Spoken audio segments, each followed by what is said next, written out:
Salut, c'est Jonathan. Bienvenue au podcast de ma semaine Star Wars.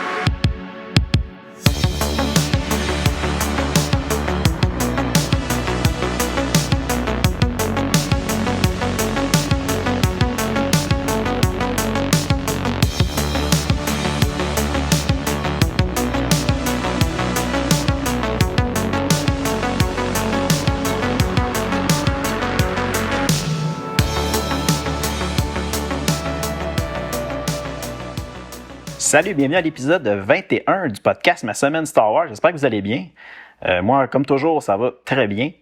Cette semaine à l'émission, on va parler de la mini-série en 6 numéros de Tales of the Jedi de Sith War. C'est l'avant-dernière série. Après ça, on va avoir quelques courtes histoires à discuter. Une dernière série en 5 numéros, puis on va avoir terminé avec l'ère des Tales of the Jedi. Ça va avoir été quand même plusieurs épisodes, mais tellement agréable comme série. J'ai vraiment aimé beaucoup ces relectures-là. Avant de commencer notre contenu principal, je vais faire un retour sur ma semaine, comme on fait à toutes les émissions. Je voulais vous parler rapidement, je vous l'avais déjà mentionné dans les derniers épisodes, comme quoi que j'étais en train de si on veut, relire plusieurs romans et comiques en lien avec les personnages qui vont possiblement se retrouver dans la nouvelle série Ahsoka qui va paraître sur Disney au mois d'août. Cette semaine, j'ai commencé à réécouter les épisodes de la saison 7 de Clone Wars. C'était la dernière saison qui était sortie plus tard, une fois que Disney s'était procuré Star Wars. Puis comme la série de Clone Wars n'avait pas été complétée, ils ont sorti une saison 7.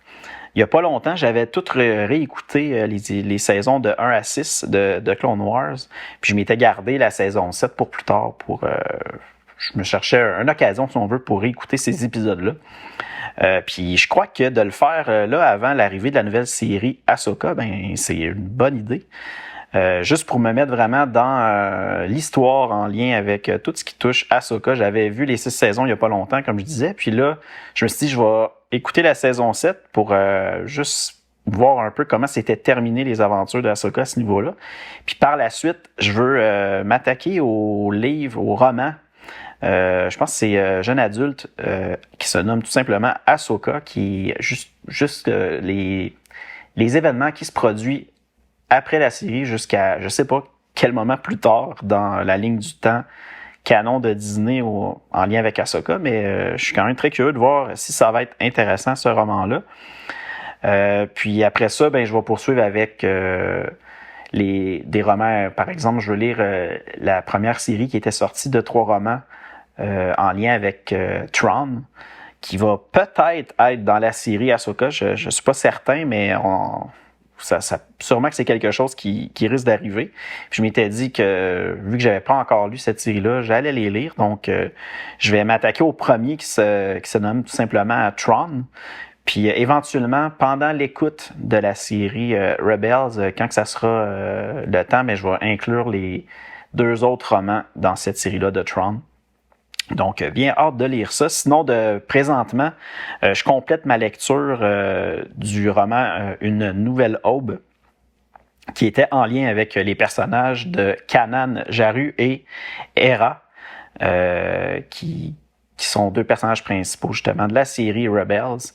J'ai presque terminé. Il me reste peut-être 5-6 chapitres. Ça devrait se terminer cette semaine sans problème. Puis je vous en reparlerai au prochain épisode.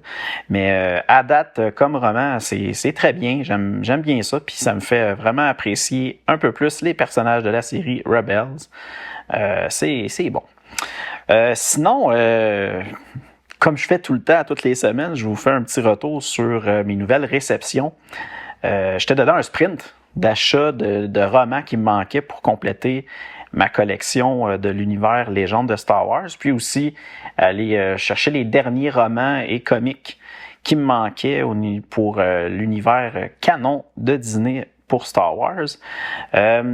J'ai reçu un livre cette semaine qui se nomme The Ewoks Join the Fight. C'est un tout petit livre qui date de 1983. Ce livre-là, c'était pas un livre que je voulais me procurer à la base. Là. Je l'ai même pas commandé. Là. C'est parce que moi, je me limite le plus possible à acheter les livres qui amènent un contenu inédit dans l'univers de Star Wars. Puis dans certains cas, des fois, ce qu'ils vont faire, c'est qu'ils vont créer des livres ou des comics qui vont tout simplement raconter la même chose qu'on a vu par exemple dans les films ou dans un autre roman. Puis souvent, même ce qu'ils font, on a un roman, par exemple, qui compte une histoire inédite, mais ils vont peut-être en sortir une version simplifiée pour les enfants. Puis ce genre de livre-là, je ne vais pas me les procurer parce que je l'ai déjà de toute façon sur un autre format. Donc, normalement, je ne m'achète pas ça. Tout ça pour dire que le petit livre pour enfants de Ewoks Join the Fight, ben, on me l'a envoyé, si on veut, par dédommagement.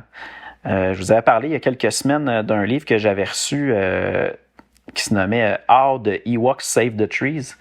J'avais tout simplement fait, si on veut, mon review du vendeur, puis j'avais pas mis une mauvaise note tant que ça. J'avais juste dit comme quoi que mon colis avait été endommagé, puis que le livre avait été brisé. Puis gentiment, ben, le vendeur m'a proposé de m'envoyer un autre livre qu'il avait en sa possession des Ewoks. Puis ben, j'ai accepté. Tu sais, je me suis dit, sans frais, il m'envoie un autre livre, même si c'est pas nécessairement le genre de livre que je me serais procuré, ben je l'ai reçu. Donc, puis en plus, ça tombe un peu dans les types de livres de collection, vu qu'il date de très longtemps, puis il est en très bon état. Je vous montrerai ça de toute façon sur une vidéo sur YouTube. Vous irez voir ça très bientôt. Sinon, j'ai reçu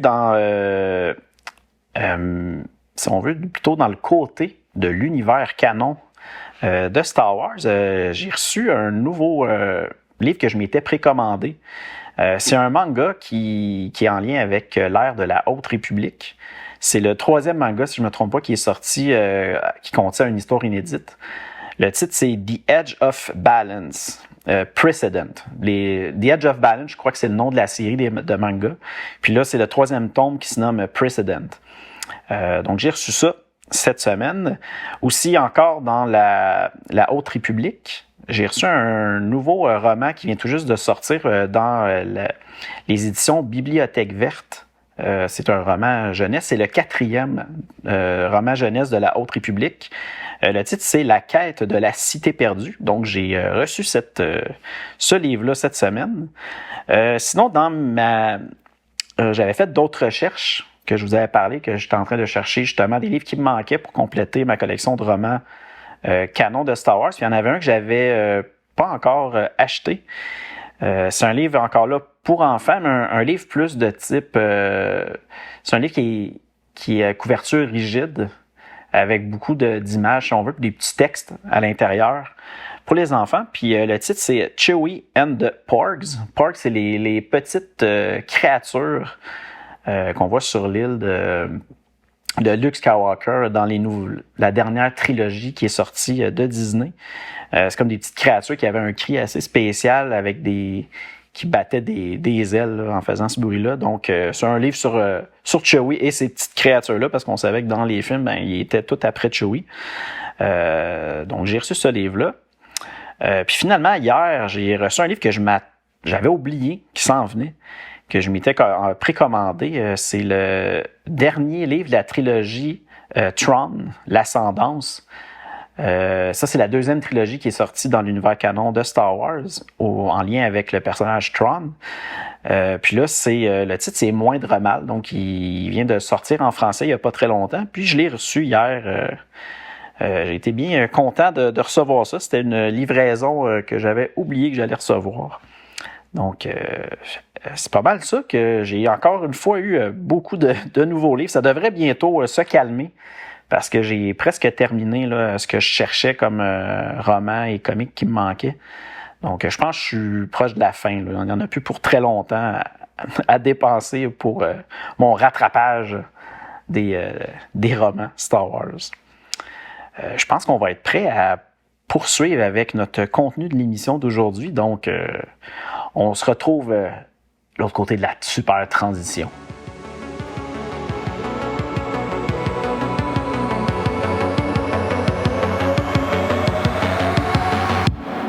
Bon.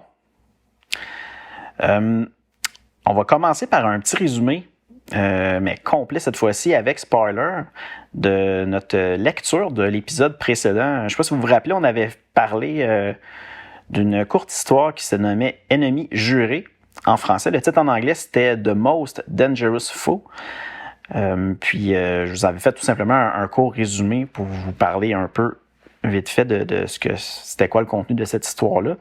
On avait vu aussi une autre histoire qui était tirée du livre Tales of the Jedi Companion. Puis cette histoire-là, on l'avait complètement... je vous avais fait le résumé complet directement à l'autre épisode, donc on n'en parlera pas aujourd'hui. Donc si on revient au résumé complet avec spoiler de Ennemi juré... au dernier épisode, je vous disais dans l'histoire que cette histoire-là était un peu un texte qui était raconté par le personnage Dean Vorson. Dean racontait cette histoire-là à deux jumeaux, Thorn et Mavis, durant l'évacuation des rebelles de Yavin. Donc, ça se passait pendant le 4e film de Star Wars à l'an 0. C'est loin dans le futur. Par contre, l'histoire qui était racontée, c'est une histoire qui se passe environ 4000 ans dans le passé. Donc, ça se situe bien où ce qu'on en est rendu, nous, dans nos lectures de l'univers légende. Pour vous rappeler un peu où ce qu'on en était rendu, l'apprenti Jedi Vici Ramuni était en train de faire une dernière quête avant de pouvoir devenir Jedi. Puis cette quête-là consistait à aller affronter la caverne de la vérité. Puis elle devait faire face à son plus grand ennemi. Mais par contre, son plus grand ennemi, présentement, elle n'a aucune idée c'est qui. Elle ne sait pas exactement qui est cet ennemi-là. Puis en chemin, à un certain moment, elle a entendu du bruit, puis elle s'est rendue compte que quelqu'un la suivait. Puis finalement, c'était son frère Vinny qui avait décidé de la suivre pendant sa quête. Puis lui, il n'avait aucune idée comment retourner chez eux. Donc, Vici avait décidé d'accepter que Vinny reste avec elle, puis la suivre dans sa quête. Mais il ne devait pas du tout s'interposer ou la déranger durant cette quête-là. Donc là, on se retrouve en fin d'après-midi. Ça fait presque la journée complète qui marche dans cette quête-là. Puis il arrive à la limite des arbres d'une forêt, malgré toute leur grande fatigue de Vici et Vinny. Tout à coup, ils entendent le bruit d'une grosse créature qui semble se diriger vers eux. Là, à ce moment-là, Vici est convaincu que ça doit être l'ennemi qui essaie de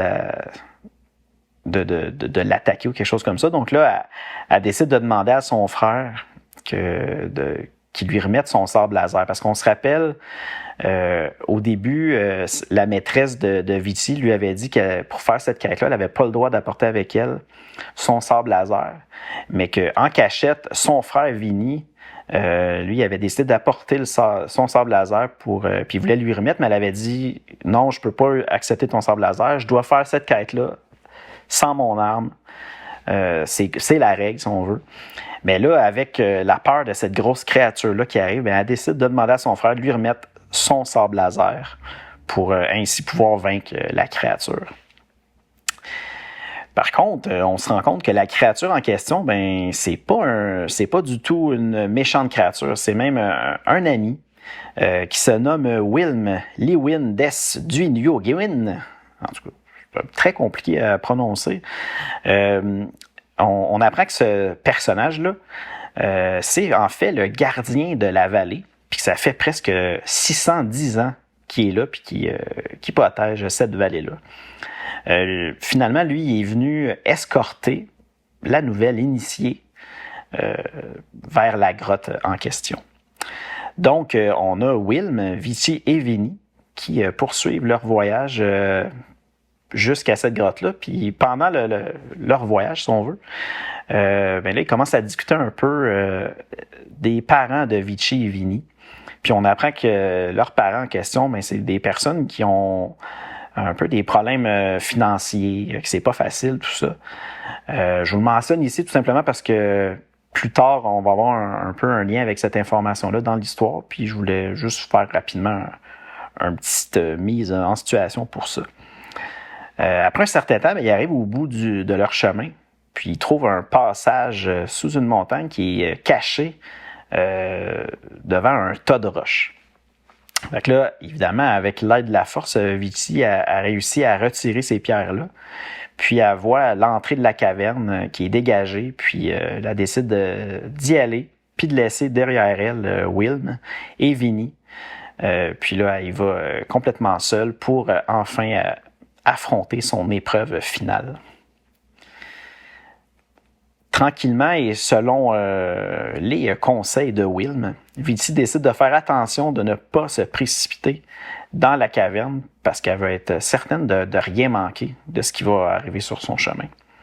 Après un certain temps, elle arrive dans une salle.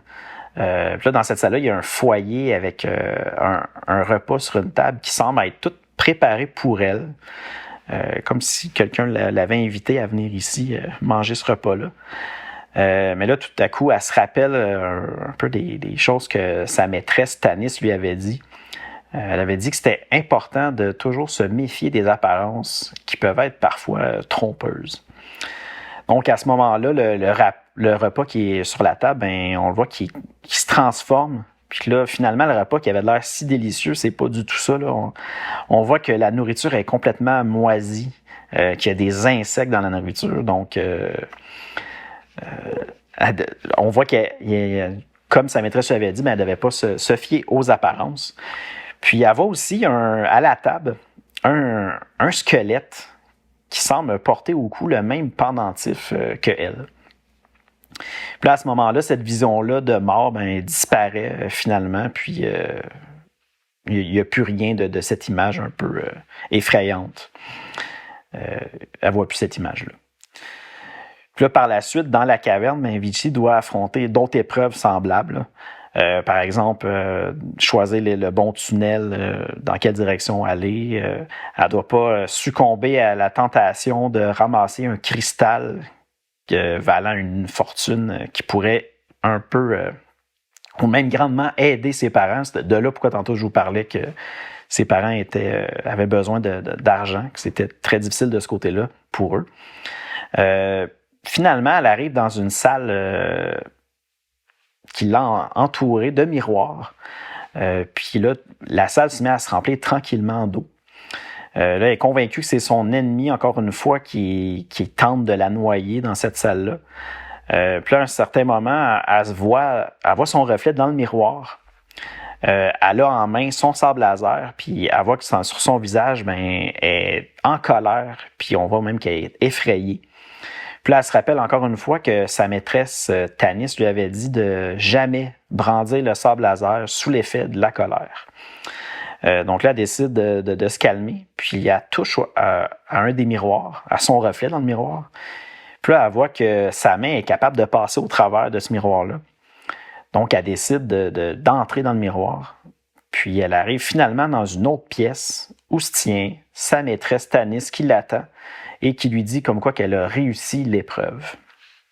Fait qu'à ce moment-là, Vici, elle comprend que son pire ennemi, c'était pas une personne ou quelque chose d'autre, c'était finalement, tout simplement, ses émotions. Elle devait faire attention à ses émotions, c'est ce qui était son pire ennemi. Donc là, ça, c'était l'histoire que le personnage sur Yavin 4 comptait. Dean termine. Dean, je me rappelais de son nom, c'était Dean Vorson. On voit qu'il termine son récit. Puis à ce moment-là, il se rend compte qu'il y a un homme qui était là tout le long du récit puis qui l'écoutait. Cet homme-là est venu récupérer un droïde que Dean avait réparé. Puis là, Dean, il discute avec cet homme-là, puis il lui dit comme quoi que les gars de l'équipe technique voulaient effacer la mémoire de son droïde, mais que lui, il s'était dit avec tout ce que le droïde avait vu, que c'était peut-être une meilleure idée de conserver sa mémoire puis de ne pas l'effacer.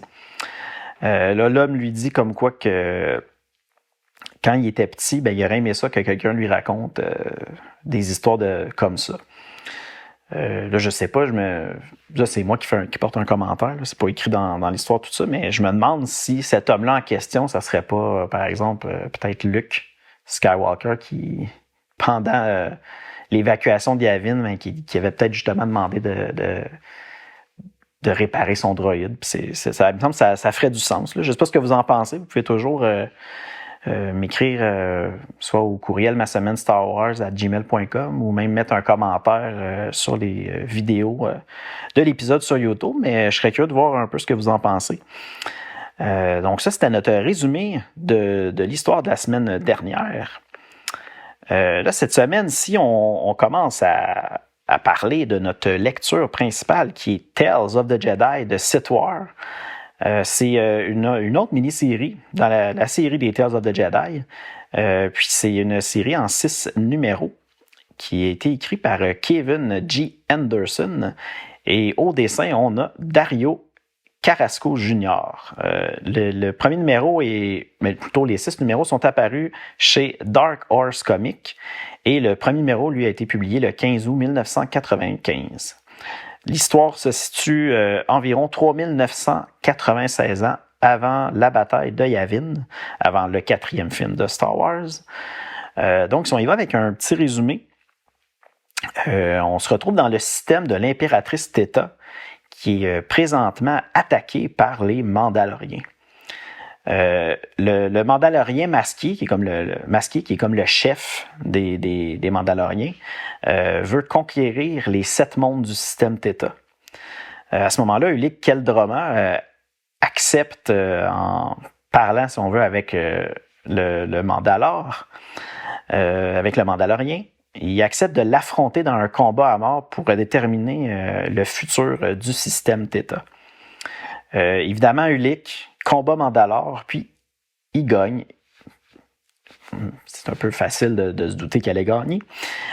Donc, à ce moment-là, l'armée des Mandaloriens se joint à l'armée de Theta. Sur la planète Ossus, on a Exar Kun qui tente de convaincre d'autres Jedi de le suivre. Il leur dit comme quoi qu'il a découvert des secrets Jedi très puissants. Puis dans ces secrets-là, il y avait une amulette spéciale. Puis même, il profite de l'occasion pour leur dire qu'il a réussi à vaincre le site Freedon-Nad. Là, sur Ossus, toujours, on se retrouve dans la grande librairie des Jedi. Puis on voit que Nomi Sunrider est présentement en train de recevoir des enseignements du grand maître Odan-Ur.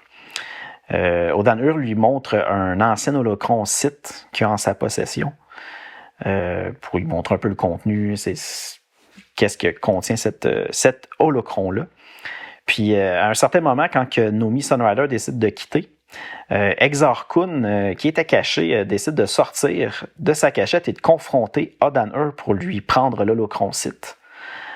Pendant cet échange-là, ce combat-là, si on veut, Odan-Ur, malheureusement, meurt. Puis on le voit disparaître dans la force. Puis à ce moment-là, Exar Kun s'empare de l'holocron. Puis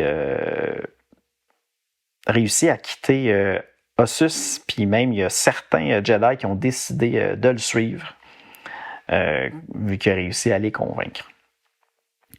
Si on revient dans le système de l'impératrice Theta, on voit que grâce à une grande illusion Sith de Alima, Ulic Qel-Droma et l'armée de Mandalore réussissent à s'emparer d'une grande base de manufacture de vaisseaux de la République. Là, à ce moment-là, Exar Kun contacte Ulic pour l'informer comme quoi, de son côté, il a réussi à convaincre 20 Jedi de le suivre dans leur grande quête. Là, à ce moment-là, Ulic est un peu comme déçu, si on veut, de voir qu'il y a juste 20 Jedi qui ont décidé de suivre Exar Kun. Puis de son côté, Exar Kun, lui, il a un peu de réticence avec l'idée d'Ulic qui consiste à vouloir aller attaquer tout de suite Coruscant avec l'armée de Mandalore et les nouveaux vaisseaux qu'il a réussi à s'emparer dans la manufacture de vaisseaux. Donc, on voit que là, une grande attaque va se produire sur Coruscant. Je vais m'arrêter là pour le résumé. Je vais faire un tout petit résumé parce qu'évidemment, encore une fois, il va y avoir beaucoup de choses qui vont se passer dans cette mini-série-là. Mais je peux quand même vous dire que c'est encore une fois une série qui va être très intense au niveau de l'histoire. Il va se passer beaucoup de choses. Il va y avoir des grands changements. Puis, tu sais, comme je l'ai dit tout le long des comics Tales of the Jedi, j'aime vraiment, vraiment cette série-là. Puis, c'est encore une fois, The Sith Wars, c'est une bonne série, Tales of the Jedi.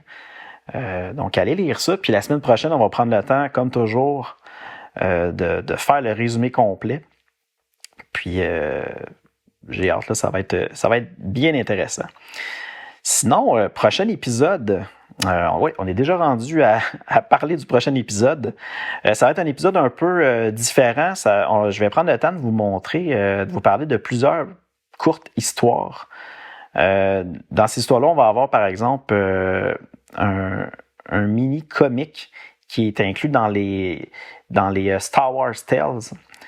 Star Wars Tales, on n'en a jamais parlé à date. Ça, c'est une série si on veut, de comics qui contenait plusieurs courtes histoires.